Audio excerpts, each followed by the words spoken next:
Hello everyone, and welcome back to The Legend of Zelda Weight Training Princess. In this part, we do weight training, and by that I mean, like, moving scales and stuff. Which I suppose would also be training Link's arms because he is moving weights, but whatever, joke failed. No, it makes sense because you are training to use weights. Yeah. You know what, I'm really good at weight training, guys. Like, I can calibrate that scale so good. Oh, god damn it! It had to wake up first. It hit the hitbox slightly to the side of the gym. Well, no, it has to wake up first. Oh no, because I killed the other one with just one shot before it woke up. Anyway, I believe I miss an item in this room or something, so I think I have to cut to go back here later, if I remember correctly. I don't remember when I cut to show it, but I do. Ow, my Link, why? Why do you do this? Oh wait, no, I remember. You have to come back into this room with the Dominion Ron in order to get. Yeah, because you're not on the top floor yet. Because So I wanted to ask you guys, like, this doesn't have to be Zelda specifically, but like, what are like some of your least favorite type of puzzles? Like aside from block pushing. Aside from block. I was about to say block pushing. Okay. That's the gimme. see, it's The gimme is block this pushing. is kind of vague, but anything that feels like you just push stuff around until you accidentally find the answer. Because, you know, Ryan probably wouldn't like this because, in a way, this game is mostly block pushing. But I've been playing Baba Is You right now, which is a really, really, really good puzzle game. And one thing that I really like about it is that you really do have to think critically in order to solve the puzzles, and it rewards creativity and We're not saying block puzzles can't be good. It's just they're very derivative. Well, it's the thing about Baba Is You is that yes, there's a lot of pushing objects around, but it's not just pushing a block, because basically the big thing about the game, it's so hard to explain without seeing pictures, but there are blocks that have words on them, and like the one that the game is named after, Baba Is You, is you'll see like a block that says Baba, a block that says Is, and a block that says You. And if all three blocks are next to each other, like forming a sentence, then, you know, you will be controlling Baba. But if you put a rock in that the word rock in that spot instead, then rock is you. So you're moving around as a rock instead of as Baba and stuff like that. It's so hard to explain, but look up a trailer and you'll kind of get what I mean. That better have a crossover with I Am Bread. I mean, maybe. I don't know. Baba Is You. No, Well, you know, I if am they Groot. did, they'd have more advertising from the YouTube streaming peoples.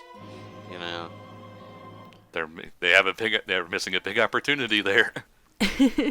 But I guess what makes it kind of beyond just a typical, oh, you move the blocks into the right spot and you win, is that each block has its own properties, and you have to think about which one goes where, which one interacts with which one and how, and all of that kind of stuff. You know, whereas as opposed to, okay, this block has to go from left and right, which specific combination is the one that gets me from left to right, and you just try them all in order because, you know, that's just how you do it, I guess is the best way to put it. Like, it's not just a matter of trying stuff until you run out of stuff to try. You actually have to think. That's kind of what makes a good puzzle to me. Well, actually, you know what? What also makes a good puzzle to me is something that I can kind of do automatically. Like, it's just a matter of quick thinking, which is kind of like your Tetris sort of style puzzle game, where you're not spending an eternity trying to put up the blocks exactly. You're just like, okay, you need to build as quickly as possible. Right. There are different ways to do these things. I've always been a fan of kind of physics puzzles, just because they're kind of fun to kind of screw around with, which is why I think a lot of people like Breath of the Wild's dungeon areas so much. Yeah, agree there. Yeah, that's true. This is kind of a different genre, but as for puzzles that I don't like logic puzzles. Like super logic, like if person A is lying but person B is telling the truth and person C might or might not be. Oh, like miss me with that. You would hate Resident Evil then, or classic Oh, Resident I Evil. hate that stuff.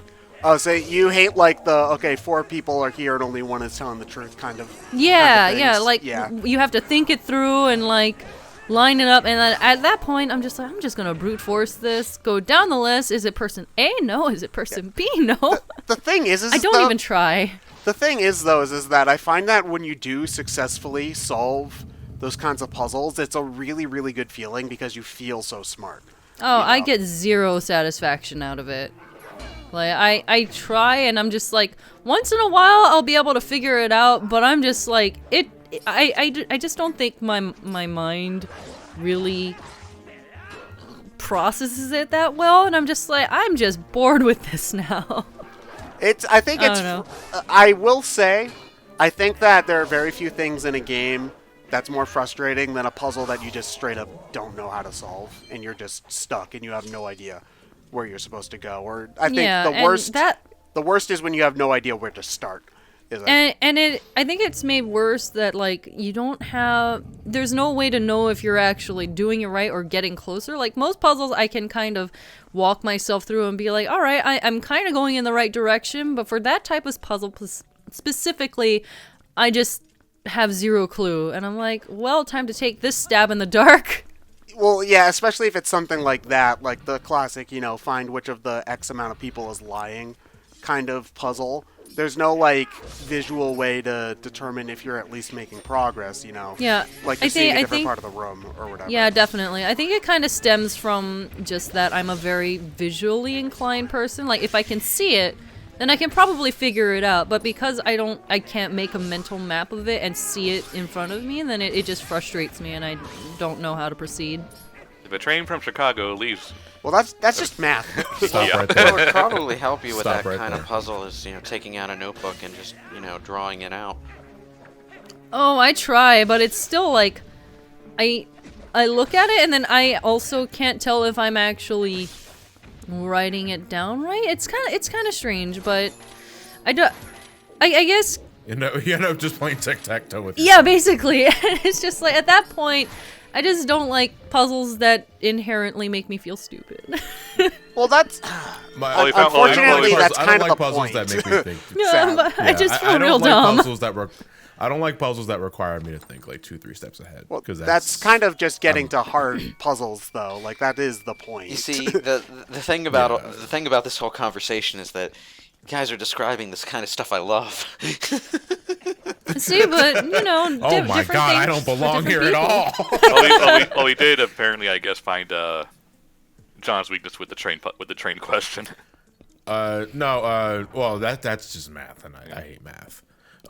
Same. But wire switching puzzles are probably my least favorite, where you have to toggle the squares repeatedly to get a electric current to go Oh, from point. that you type of you must puzzle. have hated Spider-Man PS4. But no, you see, those sucked, but not as much as like, because every time I think of that, I always think of Saw, the video game on the PS3, which had a fetish for those kind of puzzles, and they're the absolute worst. Because you also had a time limit. For Doesn't them, too. Batman Arkham Asylum have something similar to that, where you like have to hack into something or whatever? No, that's just kind of fiddling the sticks The until you get it cryptographic right. sequencer is you just toggling with the analog sticks like nothing. Oh, okay. And until you find the right frequency. Oh, okay. That's it. Yeah. Yeah, but anything where you have to plan out a route and it's like, okay, it's like, in a way, it's kind of like, I guess, putting the pieces together for like Mousetrap. And then you just set it in motion and see what happens. I guess But that makes most sense of the time, why- I don't have the mental gymnastics to solve those appropriately. I guess that explains why, like, you gravitate towards physics puzzles, because you don't really do that for most of those. You just kind of do something and see what happens, and then make tweaks from there. Yes. I which I feel can like relate you to. wouldn't really like Fire Emblem because of that, John. Because, like, I don't know, I know you haven't really played much of it, but one of the big things for Fire Emblem is that you have to plan what your kind of attack is. It's not really a puzzle game, but you have to kind of make your plan of attack. It's tactical. Yeah. So you have to make your Yeah. plan of attack early on, and if you don't, and if you, like, screw up halfway through, then that's a good 45 minutes of level The you have thing to is do that again. I avoid those kind of games, out of preference, because they're just not my cup of tea. If for like a review or some other shit that I require to play a game like that, I'll adapt. Like I'll try at the very least. I mean, they are renowned games, I think, for a good reason. Yeah, they're good games. I like Fire Emblem, but like I'm complete garbage at it. Yeah, it's like I'm gonna play the game. I'm probably gonna suck at it, but I can at least try. When you get down to it, Shining Force, Fire Emblem, it's not all that different from the way combat works in, say, tabletop Dungeons and Dragons game. Which I've yet to play. So. It's just all positioning. Although, I suppose a closer comparison to Dungeons and Dragons would be something like Trails in the Sky, or Divinity Original Sin. Those kind of games where every encounter is positioning based. Like you explore, then you get into a battle with a few monsters, and you're moving your characters around a board.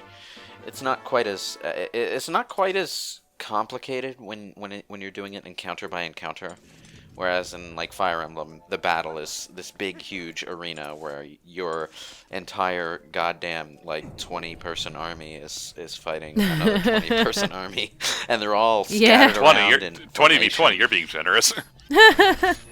I mean, I don't really like Fire Emblem gameplay all that much, just because I do struggle with it, but everything else in the game makes up for it for me, just like, because I like the characters, and I like seeing how people interact, and blah, blah, blah. Oh, no, that's just you're me. the person that the Fire Emblem diehards hate. I'm sorry. Yes, I am that person. My first Fire Emblem game was Awakening, so, like, I mean... Like, no, I honestly, like, I